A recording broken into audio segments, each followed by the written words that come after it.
அடுத்து நான் சொல்ல போகிற அந்த ஒரு வரியை சொல்வதற்காக எத்தனை நாட்கள் நான் காத்திருந்தேன் என்பது எனக்குத்தான் தெரியும்.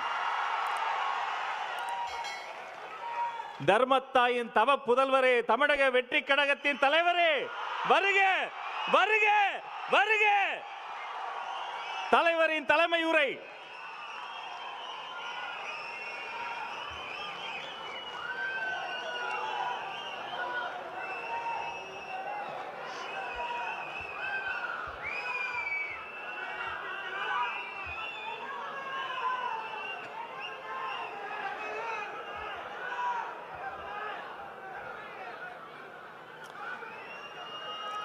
என் நெஞ்சில் குடியிருக்கும்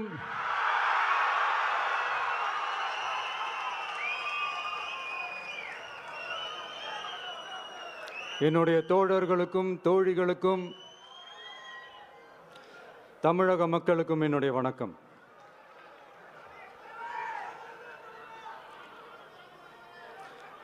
நம்ம குடும்ப உறவுகளை இழந்ததுனால சொல்ல முடியாத வேதனையிலும் வலியிலும் இவ்வளோ நாளாக இருந்தோம். அப்படிப்பட்ட அந்த சூழல்ல நம்ம சொந்தங்களின் மனம் பற்றி இருக்க வேண்டியது நம்மளுடைய கடமை. அதனால தான் அவங்களோட சேர்ந்து அமைதி காத்து வந்தோம். ஆனால் இப்படி அமைதி காத்து வந்த நேரத்தில் நம்மளை பற்றி வன்ம அரசியல் வலைகள், அர்த்தமற்ற அவதூறுகள்னு இந்த மாதிரி நிறையா விஷயங்கள் நம்மளை பற்றி பின்னப்பட்டன, பரப்பப்பட்டன. இது எல்லாமே சட்டம் மற்றும் சத்தியத்தின் துணை கொண்டு துடைத்து எறிய தான் போகிறோம்.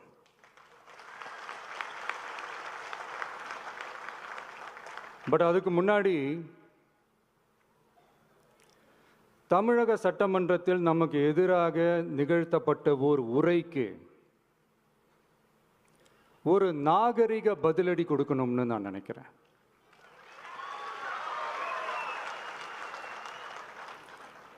அரசியல் செய்ய விருப்பமில்லை, அரசியல் செய்ய விருப்பமில்லைன்னு அடிக்கடி சொல்ற முதல்வர் நம்மளை குறிப்பிட்டு பல்வேறு அவதூறுகளை பதிவு செய்வதன் வாயிலாக பெருந்தன்மையை பேரளவில் மட்டுமே பேசும் முதல்வர் 15/10/2025 அன்னைக்கு தமிழக சட்டமன்றத்தில் நமக்கு எதிராக பேசிய பேச்சில் எவ்வளவு வன்மத்தை கக்கியுள்ளார் என்பதையும், எப்படிப்பட்ட ஒரு அரசியல் செய்ய முயல்கிறார் என்பதையும் தமிழக மக்கள் உணராமலா இருப்பாங்க?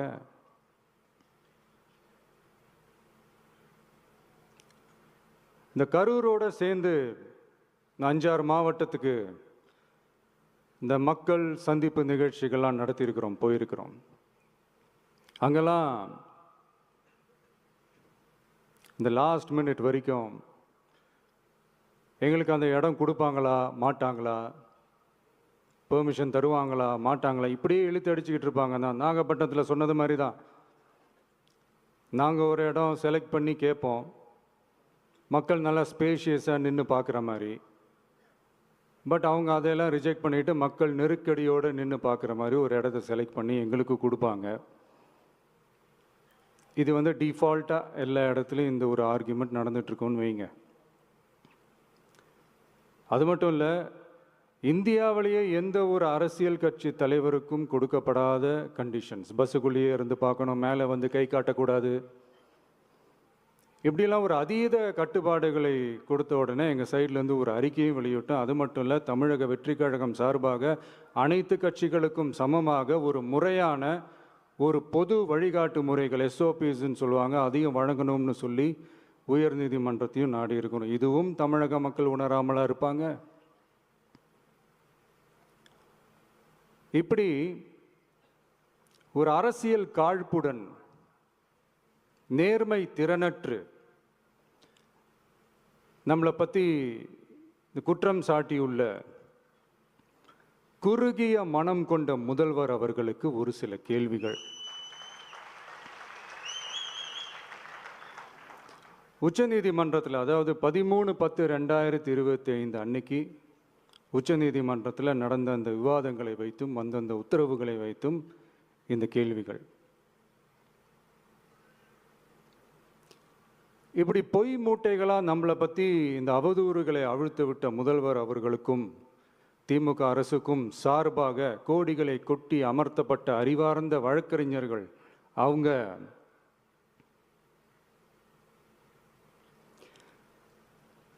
இந்த கபட நாடக திமுக அரசோட தில்லுமுல்லுகளை தாங்கி பிடிக்க இயலாமல் உச்ச நீதிமன்றத்தில் திக்கு திணறி நின்றது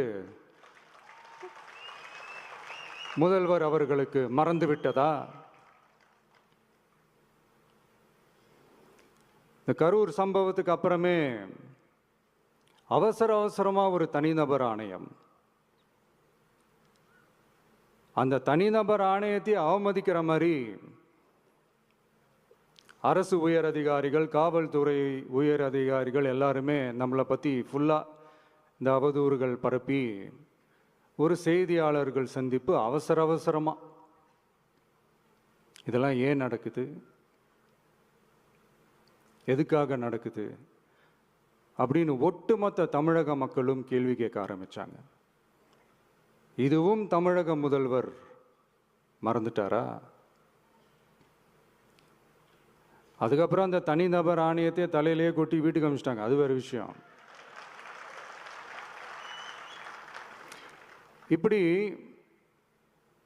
இப்படிலாம் கேள்வி கேட்ட உடனே ஏதாவது பதில் சொல்லி ஆகணும்ல. அதனால சட்டமன்றத்தில் பேசும்போது உண்மை நிலையை தெளிவுபடுத்தத்தான் அப்படின்னு ஏதோ இந்த சட்ட ரீதியாகவும் சத்தியத்திற்காகவும் நடந்தது போல ஏதோ சாமர்த்தியமாக பேசுகிறதா நினச்சி பேசியிருக்காங்க. இப்படி ஒரு 50 வருஷமாக பொது வாழ்க்கையில் இருக்கிற ஒருத்தவங்க ஒரு முதல்வர் அவர்கள் சொன்னது எவ்வளவு பெரிய ஒரு வடிகட்டின பொய், சப்பை கட்டுன்னு நான் சொல்லலை, உச்ச நீதிமன்றம் சொல்லியிருக்கிறாங்க. அவங்க சொன்னதெல்லாம் கொஞ்சம் என்னன்னு கொஞ்சம் லைட்டாக பார்ப்போமா?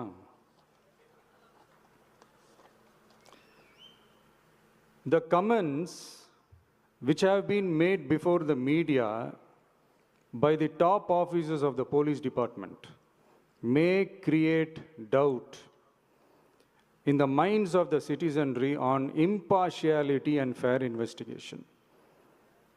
The faith and trust of the general public on the process of investigation must be restored in the criminal justice system. அதாவது அரசு காவல் உயர் அதிகாரிகள் ஊடகங்களிடம் பேசியது என்பது பொதுமக்களிடையே நியாயமான விசாரணை நடக்குமா என்ற சந்தேகத்தை ஏற்படுத்தக்கூடும் என்றும், நியாயமான விசாரணை மூலமே அந்த சந்தேகத்தை மீட்டெடுத்தே ஆக வேண்டும் என்றும் உச்சநீதிமன்றம் தமிழக அரசின் தலையில் ஓங்கி நறுக்கு நறுக்கு நறுக்கு என்று கொட்டியதை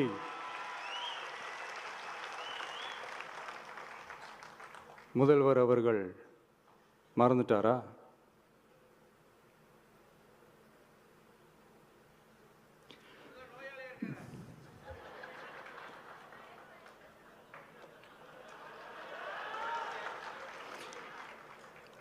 மாண்புமை சென்னை உயர்நீதிமன்றத்தின் மாண்புமிகு நீதியரசர் SIT அமைத்து உத்தரவிட்டார் அல்லவா? அந்த உத்தரவை ஏதோ சட்டத்தின் மீதும் நீதி பரிபாலனத்தின் மீதும் மரியாதை கொண்டவர்கள் போல ஒரு நாடகத்தனமான கொண்டாட்டத்தை திமுகவிற்கு ஒத்து ஊதுவோரும் நடத்தி கூத்தாடி குதூளித்தனர் அல்லவா? தாவேகாவிற்கு எதிராகவும் நமக்கு எதிராகவும் உயர்நீதிமன்ற மாண்புமிகு நீதியரசர் தீர்ப்பளித்து விட்டதாக விதந்தோதி விழா எடுத்தனர் அல்லவா? அந்த உத்தரவை குறித்து சொல்லும்போது எந்த ஆவணத்தின் அடிப்படையில் அந்த உத்தரவு அமைக்கப்பட்டது? நான் கேட்கல, உச்சநீதிமன்றம் கேட்டிருக்கிறாங்க. The judgment is completely silent about how learned single judge arrived at such a conclusion and what material was pursued by the court என்று உச்சநீதிமன்றம் உரத்த குரலில் கேள்வி கேட்டது. அப்போதும் கூட உச்சநீதிமன்றத்தில் திமுக அரசுக்காக வாதாடிய அறிவார்ந்த மூத்த வழக்கறிஞர்கள் பதில் சொல்ல இயலாமல் வாய் மூடி மௌனம் காத்ததை நாடே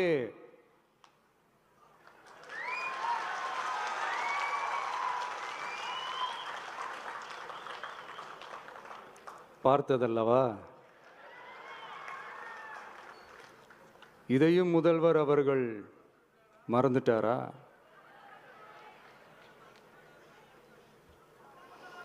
Such petition ought to be dealt with by the division bench, registering as public interest litigation in right earnest and not to be dealt with by a single bench. அதாவது பொது வழிகாட்டு முறைகளான எஸ்ஓபி அமைக்கப்பட்டு வெளியிட வேண்டும் என்ற கோரிக்கையுடன் வந்த ரிட் மனுவை நீதிபதிகள் டிவிஷன் பெஞ்ச் தான் கையாள வேண்டும். தனி நீதிபதி பெஞ்ச் கையாளக்கூடாது என்றும் உச்சநீதிமன்றம் சொன்னதல்லவா? அது மட்டுமா, கோரிக்கையே இல்லாமல் எஸ்ஐடி அமைக்கப்பட்டது எந்த வகையில் சரி என்றும் கேள்வி எழுப்பியது உச்சநீதிமன்றம். இது எல்லாமே அறியாமலோ இல்லை அறியாதது போலவோ உச்சபட்ச அதிகார மயக்கத்தில் இருந்து பேசினாரோ முதல்வர் அவர்கள்? மனிதாபிமானம், அரசியல் அறம், மாண்பு இதெல்லாம் எதுவுமே இல்லாம வெறும் பேச்சில் மட்டுமே பேசிக்கிட்டு அரசியல் ஆதாயம் தேடுற ஆட்டத்தை ஆடத் தொடங்கிவிட்டார் முதல்வர் அவர்கள்.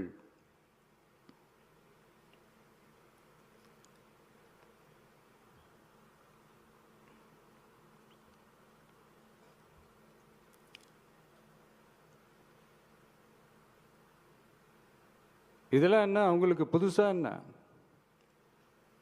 1969க்கு அப்புறமே எப்போ கட்சி அவங்க கைக்கு வந்ததோ, இன்னும் குறிப்பாக சொல்லணும்னா 1972க்கு அப்புறம் கேள்வி கேட்க ஆளே இல்லாமல் போச்சுல்ல, அதுக்கப்புறமே இந்த திமுக தலைமை இப்படி தானே இருக்குது. இப்போ நாங்கள் கேட்டோமே இந்த சில கேள்விகள்லாம், இதெல்லாம் நான் கேட்கல, சுப்ரீம் கோர்ட் கேட்டிருக்கு. இதனால் என்ன புரிய வருது? இந்த கவர்மெண்ட் நடத்துகிற அந்த விசாரணை மேலே சந்தேகம் ஏற்படுதுன்னா அதுக்கு என்ன அர்த்தம்? உங்க மேலே நம்பிக்கை இல்லைன்னு அர்த்தம்.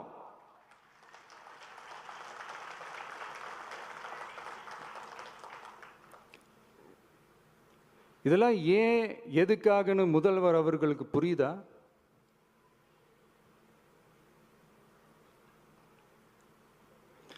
சுப்ரீம் கோர்ட் சொன்னதோட மட்டும் இல்லை, நிஜத்திலும் இன்னைக்கு மக்களுக்கு இந்த கவர்மெண்ட் மேலே இருக்கிற நம்பிக்கை மொத்தமாக மண்ணுக்குள் புதைந்து விட்டது. இதுவாவது முதல்வர் அவர்களுக்கு புரியுதா? புரியலனா 2026 தேர்தலில் இந்த திமுக தலைமைக்கு மக்கள் இன்னும் ஆழமா அழுத்தமா புரிய வைப்பாங்க. அப்ப கூட இவங்க என்ன பண்ணுவாங்க தெரியும்ல, 5 வருஷத்துக்கு ஒரு வாட்டி பழக்க தோஷத்தில் ஒரு அறிக்கை ஒன்று வெளியிடுவாங்களே, மக்கள் தீர்ப்புக்கு தலை வணங்குகிறோம் அப்படின்ட்டு அந்த அறிக்கையை வெளியிட்டுட்டு இப்போ அறிவாலயத்தில் போய் ஓடி ஒளிஞ்சுப்பாங்க. இப்பவே ரெடி பண்ணி வச்சுக்கோங்க அந்த அறிக்கையை. எப்படி? மக்கள் தீர்ப்புக்கு தலை வணங்குகிறோம்.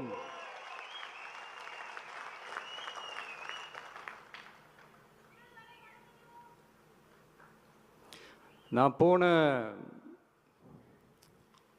பொதுக்குழுவில் சொன்னதை தான் இங்கே நான் திரும்பவும் சொல்கிறேன். இயற்கையும் இறைவனும் நம் தமிழக சொந்தங்களின் வடிவில் மாபெரும் மக்கள் சக்தியை நம்ம கூடவே நிற்கும் போது எம் மக்களுக்கான அரசியலை தடுப்பவர் எவர்? அதனால தோழர்களே, நமக்கு வந்திருக்கிற இந்த இடையூறு வெறும் டெம்பரவரி மட்டும்தான். எல்லாத்தையும் தகர்த்தெறிவோம், மக்களோட கை கோர்த்து நிற்போம், மக்களோட களத்தில் போய் நிற்போம். நம்ம பயணத்தில் தடம் மாறவே மாட்டோம். இப்பவும் சொல்றேன், 2026ல் 2 பேருக்கு நடுவில் தான் போட்டியே. ஒன்று, இன்னொன்று